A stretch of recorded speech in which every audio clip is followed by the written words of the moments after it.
سچی بات ہے کہ جو منظر آج میں دیکھ رہا ہوں اٹک کی سرزمین پر، اور کتنی پریشانیوں سے گزر کر آپ پہنچے ہوں گے، اس کا اندازہ مجھے اس لیے ہے کہ کم و بیش میرا خیال ہے کوئی آدھ گھنٹہ تو مجھے آپ لوگوں سے رابطہ کرنے میں لگ گیا، جبکہ میں یہاں کا آپ کا ہوسٹ ہوں، میزبان ہوں، آتا جاتا رہتا ہوں، کیونکہ فون چل نہیں رہے تھے اور یہ لوکیشن مجھے معلوم نہیں تھی کہ پروگرام ہے کس جگہ پر۔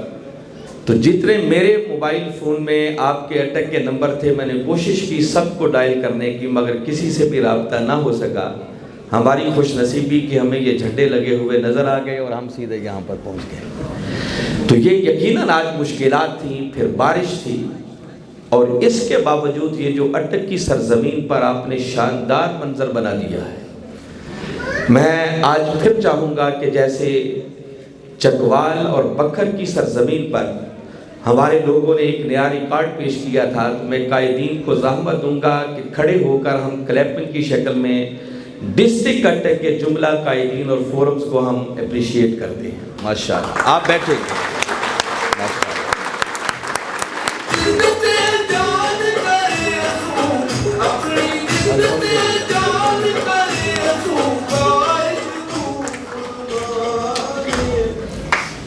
میں اس پر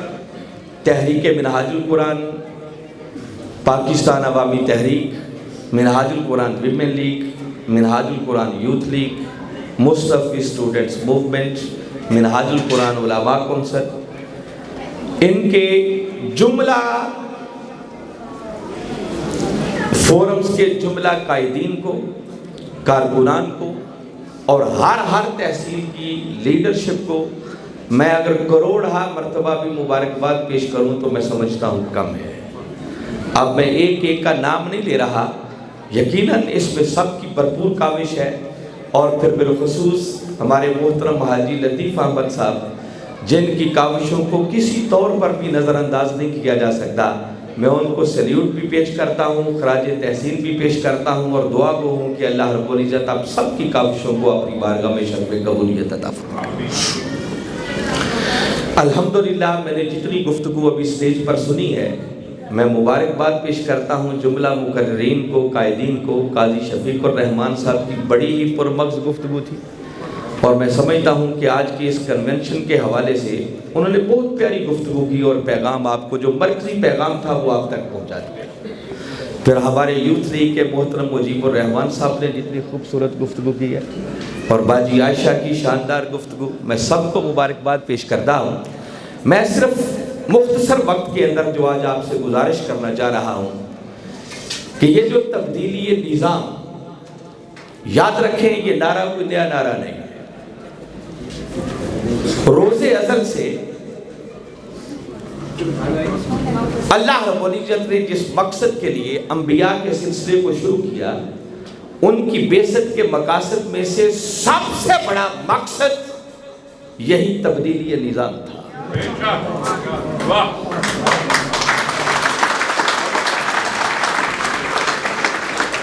وہ جو ہر طرف شیطانی نظام نے اپنے پنجے گاڑ لیے ہوئے تھے، اللہ رب العزت نے اس شیطانی نظام کو جڑ سے اکھاڑ پھینکنے کے لیے حضرت آدم علیہ السلام سے انبیاء کے جس سلسلے کا آغاز کیا، اس سلسلے کے آخری پیغمبر اور تاجدار ختم نبوت وہ ہمارے آقا و مولا اور محبوب خدا حضرت محمد مصطفیٰ صلی اللہ علیہ وسلم۔ اور آپ کبھی غور کریں، اللہ رب العزت نے اپنے محبوب مکرم صلی اللہ علیہ وسلم کی بعثت کا جو مقصد بیان کیا، کبھی ان کلمات کو پڑھیں، ان کی ڈیپتھ اور گہرائی میں اتر کر غور کریں۔ باری تعالیٰ نے بڑی بات کی ہے۔ قرآن پاک میں 3 مقامات پر تھوڑی تھوڑی تبدیلی کے ساتھ یہ کلمات آئے ہیں، اور بیسیکلی باری تعالیٰ ان کلمات کے اندر انٹروڈکشن اور تعارف اپنا کروا رہے ہیں۔ اب ذرا خدا کا تعارف سنیں، باری تعالیٰ اپنا تعارف کیسے کروا رہے ہیں۔ فرمایا جاننا چاہتے ہو کہ میں اللہ کون ہوں، تو فرمایا هو الذی، اللہ وہ ہے، ارسل رسولہ، جس نے اپنے محبوب محمد صلی اللہ علیہ وسلم، محمد مصطفیٰ صلی اللہ علیہ وسلم کو بھیجا، مبعوث کیا، بالہدی و دین الحق، ایک ہدایت کے ساتھ اور دوسرا دین حق کے ساتھ، نظام حق کے ساتھ۔ کیوں بھیجا؟ لِيُظْهِرَهُ عَلَى الدِّينِ كُلِّهِ، تاکہ میرا وہ رسول اور میرا محبوب میری طرف سے ملنے والی اس ہدایت کی روشنی میں اس حق کے نظام کو جتنے شیطانی باطل نظام ہیں ان سارے کے سارے نظاموں پر غالب کر دیں۔ تو باری تعالیٰ نے اپنے محبوب کی بعثت کا جو مقصد بیان کیا اور اس مقصد کو بیان کر کے خدا تعارف اپنا کروا رہا ہے کہ اگر مجھے جاننا چاہتے ہو میں خدا کون ہوں تو فرمایا میں خدا وہ ہوں جس نے اپنے محبوب کو اس لیے بھیجا ہے کہ سب باطل نظاموں کو جڑ سے اکھاڑ پھینکا جائے اور ایک ہی نظام کو اس دنیا میں رائج کر دیا جائے، اور وہ دین، وہ نظام جس کو نظام حق کہا ہے، وہ نظام میرے محبوب محمد مصطفیٰ کی سیرت کی شکل میں تمہیں ملنے والا نظام ہے۔ تو گویا یہ تبدیلی نظام ہی کا ایک نعرہ ہے جس کو اللہ رب العزت نے خود اس دنیا کے اندر حق کے نظام کو بھیجنے کے لیے نعرہ لگایا بھی اور اس نظام کو پھر نافذ کرنے کے لیے اپنے محبوب کو بھیجا۔ اور بھیج کر آپ کبھی غور کریں، اب خالی ایک شخصیت کے آ جانے سے نظام بدل نہیں جاتا، پھر اس کے لیے باقاعدہ ایک تحریک چلائی گئی اور پھر اس تحریک کے کچھ لوگ کارکن بنے، اور اس تحریک کی جو مرکزی قیادت ہے اس قیادت کا نام تو ہو گیا محمد مصطفیٰ صلی اللہ علیہ وسلم، اور اس تبدیلی نظام کی جو پہلی تحریک تاجدار کائنات صلی اللہ علیہ وسلم کی قیادت میں چلی، اس کے جو پہلے کارکن تھے وہ یقیناً صحابہ کرام رضوان اللہ علیہ مجمعین تھے، جن کو یہ شرف ملا کہ انہوں نے تبدیلی نظام کی اس تحریک کا حصہ بنے اور پھر باقاعدہ اس زمین پر انہوں نے نظام کو تبدیل کر کے دکھایا۔ مگر بنیادی بات جو میں آپ کو بتانا چاہ رہا ہوں، جس پر بڑی توجہ کی کنسنٹریشن کی ضرورت ہے کہ ہم نظام کی تبدیلی چاہتے ہیں مگر وہ نظام تبدیل کیسے ہوگا، وہ میں یہاں سے آج آپ کو بنیادی فکر دینا چاہ رہا ہوں۔ اس بات میں تو شک نہیں ہے کہ جس چیز کو ہم مصطفی انقلاب کہتے ہیں وہ یہی تبدیلی نظام کا نعرہ ہے اور یہی خواب ہے جس کو شرمندہ تعبیر کرنا ہے۔ مگر اس مصطفی انقلاب اور تبدیلی نظام کے خواب کو اگر ہم شرمندہ تعبیر کرنا چاہ رہے ہیں تو ہمیں اس کے لیے رہنمائی تاجدار کائنات صلی اللہ علیہ وسلم کے قدموں سے لینا ہوگا اور ان صحابہ کرام کی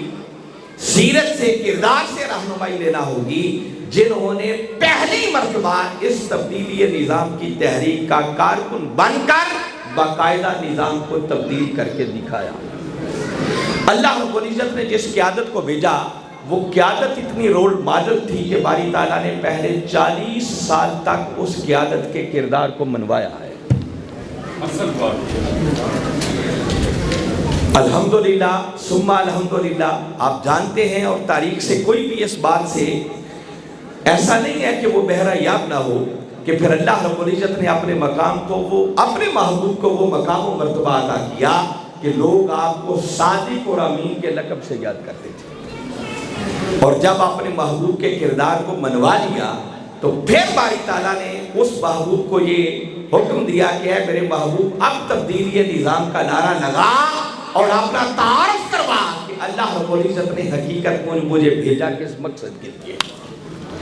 اور پھر لوگوں کو دعوت دے اور ایک نظام بنا اور تحریک چلا جس کے ذریعے پھر اس پورے نظام کو بدلا جائے گا۔ اب وہاں سے فکر لیتے ہوئے جو میں بنیادی بات آج آپ کو بتانا چاہ رہا ہوں کہ تبدیلی نظام کی اس پہلی تحریک کے جو صحابہ کرام کارکن بنے، اللہ رب العزت نے ان کارکنان کے لیے پہلی شرط یہ رکھی کہ اس تبدیلی نظام کی تحریک کا کارکن وہ بن سکتا ہے جو پہلے میرے محبوب محمد مصطفیٰ صلی اللہ علیہ وسلم پر ایمان لائے۔ میں اب قرآن کی ان زیادہ تفصیلات میں تو نہیں جانا چاہ رہا چونکہ یہ اس طرح کا ماحول نہیں ہے، مگر میں نے یوں سمجھے کہ پورے قرآن کا ایک نچوڑ دیا ہے جو خود قرآن اس بات پر رہنمائی کرتا ہے کہ دیکھیے غلبہ اسلام کی تحریک کا ممبر بننے کے لیے پہلی شرط ہے کہ انسان کلمہ پڑھے اور دائرہ ایمان میں اور دائرہ اسلام میں داخل ہو جائے۔ وہ ایمان جس کے بغیر کوئی اس تحریک کا ممبر نہیں بن سکتا۔ کبھی آپ نے سوچا کہ وہ ایمان کیا ہے؟ ابھی ربیع الاول کا مہینہ چل رہا ہے، یہ آپ نے بڑے خطابات سنی ہوں گے۔ میں اگر کل قرآن اور حدیث کا نچوڑ ایک جملے میں دینا چاہوں تو یاد رکھیں، ایمان نام ہی کملی والے آقا کی محبت، عشق اور ادب میں فنا ہو جانے کا ہے، جس کا مطلب یہ ہے کہ باری تعالیٰ نے اس تبدیلی نظام کی تحریک کا ممبر بننے کے لیے پہلی شرط یہ رکھی کہ اس تحریک کا ممبر وہ بن سکتا ہے جو پہلے میرے محبوب یعنی اس تحریک کی قیادت کے ساتھ اندھی محبت کرے۔ یہ میں اندھی محبت سوچ سمجھ کر کہہ رہا ہوں، عقل کے پیمانے پر نہیں۔ فرمایا باقی پیمانوں کو سب ایک طرف رکھو، بس ایسی محبت میرے محبوب سے اور اس تحریک کی قیادت سے ہونی چاہیے کہ جس محبت کے سامنے پھر دنیا کی کوئی محبت ٹک ہی نہ سکے۔ مجھے معلوم ہے بہت سارے لوگ اس دھرتی پر ہیں جو سرے سے اس محبت کے منکر ہیں۔ جب ہم میلاد کے مہینوں میں یا آگے پیچھے آقا کی نعتیں پڑھتے ہیں، آقا کے رخسار کی بات کرتے ہیں، زلف کی بات کرتے ہیں، تو کچھ لوگ کہتے ہیں یہ کیا لیلا مجنوں کی باتیں شروع کر دیں۔ کامیابی چاہتے ہو تو بس سیرت پر عمل کرو، تمہیں کامیابی مل جائے گی۔ میں ان کی تو بات ہی نہیں کر رہا تھا، جو ایسی سوچ رکھتے ہیں نا، ان کی حالت پر تو ترس آتا ہے کہ ان بیچاروں کو حقیقت کی ابھی خبر ہی نہیں۔ مگر ایک غلط فہمی جو محبت کے ماننے والوں کے ہاں بھی پائی جاتی ہے، وہ غلط فہمی یہ ہے کہ یاد رکھیں خالی محبت مصطفیٰ کو ایمان نہیں کہتے۔ جیسے ہم اپنے والدین سے محبت کرتے ہیں، اولاد سے محبت کرتے ہیں، کاروبار سے محبت کرتے ہیں، مال و دولت سے محبت کرتے ہیں، اگر اسی طرح کی محبت کمری والے آقا کے ساتھ بھی ہو اور دل کے کسی کونے خدرے میں پڑی ہو تو اس محبت مصطفیٰ کو ایمان نہیں کہتے، بلکہ ایمان اس محبت مصطفیٰ کو کہتے ہیں جو دنیا کی ہر محبت پر غالب آ جائے، جس کے سامنے دنیا کی کوئی محبت دم نہ مار سکے، جس کے سامنے دنیا کی ہر محبت گھٹنے ٹیک دے۔ اگر ایسی محبت کمری والے آقا کی ذات اقدس کے ساتھ ہو تو وہ محبت ایمان کہلانے کی حقدار ہے۔ اور باری تعالیٰ نے پہلی شرط یہ رکھ دی کہ اگر اس تبدیلی نظام کی تحریک کا ممبر بننا چاہتے ہو تو پہلے میرے محبوب کی ذات اقدس کے ساتھ اندھی محبت کرنا ہوگی۔ جس سے میں اپنے لیے رہنمائی یہ اخذ کر رہا ہوں کہ اب قیامت تک جو تحریک تبدیلی نظام کا نعرہ لگائے گی اور جو لوگ تبدیلی نظام کے خواب کو شرمندہ تعبیر کرنا چاہیں گے، ان کے لیے پہلی شرط یہ ہے کہ اس دور کی تبدیلی نظام کی قیادت جو اس تحریک کی قیادت ہوگی، اس قیادت کے ساتھ بھی تاجدار کائنات صلی اللہ علیہ وسلم کی ذات اقدس کے ساتھ وہ جو محبت جس کو ایمان کہا گیا ہے، اس محبت کی خیرات لیتے ہوئے اس قیادت کے ساتھ بھی ایسی ہی والہانہ محبت کرنا ہوگی۔ جب تک یہ محبت دل میں پیدا نہیں ہوتی نا، یاد رکھیں کوئی خاطر خواہ نتیجہ آپ پیدا نہیں کر سکتے۔ یہ تحریک ہے، جماعت نہیں ہے۔ جماعت کچھ لوگ مل کے بناتے ہیں جن میں بہت سی پیرلل لیول کی شخصیات ہوتی ہیں، مگر تحریک ہمیشہ ایک شخصیت کے گرد گھومتی ہے۔ اور ہماری یہ تبدیلی نظام کی تحریک جس شخصیت کے گرد گھومتی ہے، جو اس تحریک کا مرکز و محور ہے، اس تحریک کا نام ڈاکٹر محمد طاہر القادری ہے۔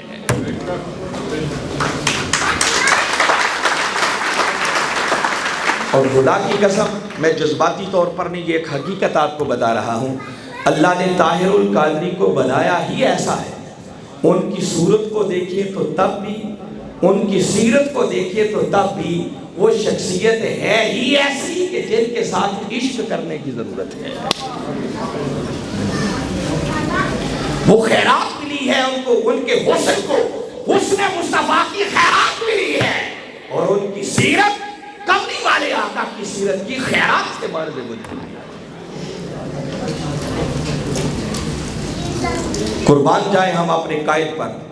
خدا کی قسم بڑے بڑے یہ نام نہاد لیڈروں کو دیکھتے رہتے ہیں، سنتے رہتے ہیں۔ اب میں نام لے کے ذکر کرنے کی مجھے ضرورت نہیں ہے، آپ جانتے ہیں، اور میں نے سچی بات ہے بڑا بغور سب کو دیکھا ہے اور دیکھنے کا موقع ملتا رہتا ہے، کئی اسٹیجوں پر ملاقات بھی ہوتی رہتی ہے، مگر اللہ رب العزت نے جو آپ کو قائد عطا کیا ہے، خدا کی قسم یہ بونے سے لیڈر ہمارے قائد کے قدموں کی دھول بھی نہیں ہے، خاک بھی نہیں۔ اللہ نے آپ کو اتنی اونچی قیادت عطا کی، جن کی سیرت پر، کتاب پر، ان کی سیرت اور کردار پر کوئی شخص انگشت اعتراض بلند نہیں کر سکتا۔ بہتان لگانا، الزام لگانا یہ اور بات ہے، انہوں نے قریب سے کبھی میرے قائد کو دیکھا نہیں ہے، کبھی سنا نہیں ہے۔ میرے قائد کی زندگی اور ان کی سیرت اور کردار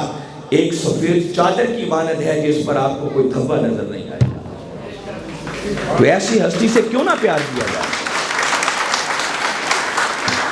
تو بتانا یہ چاہ رہا ہوں کہ ایک تو اپنے قائد کے ساتھ والہانہ محبت کرنا سکتے، اور کامیاب وہی تحریکیں ہوتی ہیں جن کے کارکن پھر اپنی قیادت کے ایک اشارے پر اپنا تن من دن سب کچھ لٹانے کے لیے تیار ہو جایا کرتے ہیں۔ اور اگلی بات یاد رکھیں، میں چاہتا ہوں کہ پریکٹیکلی کو بات آپ سے کروں اور آپ کو یہ پیغام دے کے جاؤں، اور محبت خالی جذبات کا نام نہیں ہوتا کہ بس کسی ایک جلسے میں آگئے، کنونشن میں آگئے، بس جوش سے نعرے لگائے اور بات ختم۔ محبت حقیقت معنوں میں محبت تب بنتی ہے جب انسان خود کو اپنے محبوب کے رنگ میں رنگ لے، ان کے نقش قدم پر چل پڑے۔ آپ کا قائد تو وہ ہے کہ جو آج اس علالت تباہ کے باوجود اور زندگی کے اس حصے اور عمر کے اس حصے کے باوجود بھی اب بھی حضور شیخ الاسلام ڈیلی 16 گھنٹے کام کرتے ہیں۔ ہماری کوئی ایک آدھ نشست ان کے ساتھ ہو جائے نا، کبھی میٹنگز ہوتی ہیں تو ہماری ایک میٹنگ کے اندر وہ 10 کام اور بھی ساتھ نپٹا رہے ہوتے ہیں۔ میں صحیح کہہ رہا ہوں ناظم اعلیٰ صاحب؟ کون سا ہمارا کیس ہے جن پر نظر نہیں ہے؟ ان وکلاء کو ویل ان ٹائم انفارم کرنا، کل تاریخ آ رہی ہے، تیاری کرنی ہے، کیسے دلائل لے کے جانا ہے، ایک ایک شخص کو فون کرنا، پھر ان کا فالو اپ کرنا، اگلے دن کی رپورٹ لینا، کہیں پر کوئی فوتیدگی ہو گئی، کوئی ڈیتھ ہو گئی، کوئی بیمار ہو گیا، پھر ملک بھر کی تنظیمات کو آپ ذرا سامنے رکھیں نا۔ ہم سے ایک گھر کا نظام نہیں چلتا، اور وہ شخص پوری دنیا کے اندر اپنی تحریک کو چلا رہا ہے، تو وہ آرام سے سو تو نہیں رہے، آرام تو نہیں کر رہے، خواب غفلت کے وجہ تو نہیں لے رہے۔ میں اب بھی بتا رہا ہوں کہ 16 گھنٹے کم از کم اس وقت بھی حضور شیخ الاسلام پریکٹیکلی باقاعدہ ورک کر رہے ہیں، اور ہم اس قائد کے کارکن ہوں اور چاہیں یہ کہ یہ تبدیلی نظام کا خواب شرمندہ تعبیر ہو جائے، اور ہم 24 گھنٹوں میں سے ڈیلی 2 گھنٹے بھی مشن کو دینے کے لیے تیار نہ ہوں، ہفتے میں 1 دن بھی نہ نکال سکے، کو مہینے میں وقت متعین نہ کریں کہ ہم نے کتنا کام کرنا ہے، تو یاد رکھیں خالی ایک جلسے اور ورکر کنونشن سے کبھی نظام تبدیل نہیں ہوا کرتے۔ وہ آپ قاضی صاحب کی باتیں سن چکے ہیں کہ ہم بے ساکھیوں کے سہارے پر نظام کو تبدیل نہیں کرنا چاہ رہے۔ اگر اقتدار میں آنا ہی مقصود ہوتا تو یہ تو پتہ نہیں کتنی آفرز ہو چکی۔ آپ جس اقتدار کو سمجھتے ہیں نا کہ فلاں آ گیا، فلاں آ گیا، فلاں آ گیا، خدا کی قسم شاید ان سب کو آفرز بعد میں ہوئی ہیں، آپ کے قائد کو پہلے تھی، مگر یہ آپ اپنی بد قسمتی سمجھیں یا خوش قسمتی سمجھیں،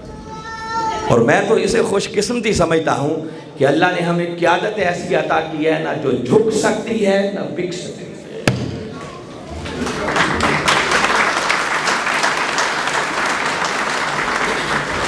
اور اگر زمین کا سودا کر کے اقتدار میں ہم بھی آ جاتے تو یہی حال ہوتا جو آج کے حکمرانوں کا آپ دیکھ رہے ہیں،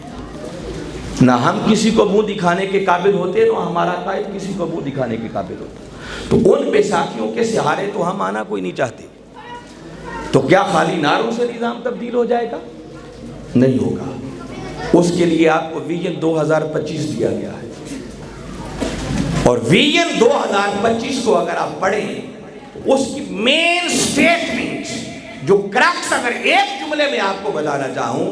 تو یاد رکھیں، یہ مصطفی انقلاب اور تبدیلی نظام کا خواب شرمندہ تعبیر نہیں ہو سکتا جب تک کہ ایک مؤثر افرادی قوت پہلے آپ کے ساتھ کھڑی نہیں ہوتی۔ چند لوگوں کے نکلنے سے کچھ بھی نہیں ہوگا۔ ہم جتنے اسلام آباد گئے تھے وہ میرا خیال آپ لوگوں میں سے کسی سے بھی ڈکی چھپی بات نہیں ہے۔ اگر وہی تعداد کوئی 5-10 گنا اس سے آگے ہوتی تو خدا کی قسم رات سے دن نہ چڑھتا، اس ملک کا نظام تبدیل ہو جاتا۔ وہ کیوں تبدیل نہیں ہوا؟ کہ جو اس کے لیے ریکوائرڈ افرادی قوت تھی وہ ہم تیار کرنے میں کامیاب نہیں ہو سکے۔ اس کے لیے دوبارہ محنت کی ضرورت ہے اور وہ محنت ہم کر رہے ہیں۔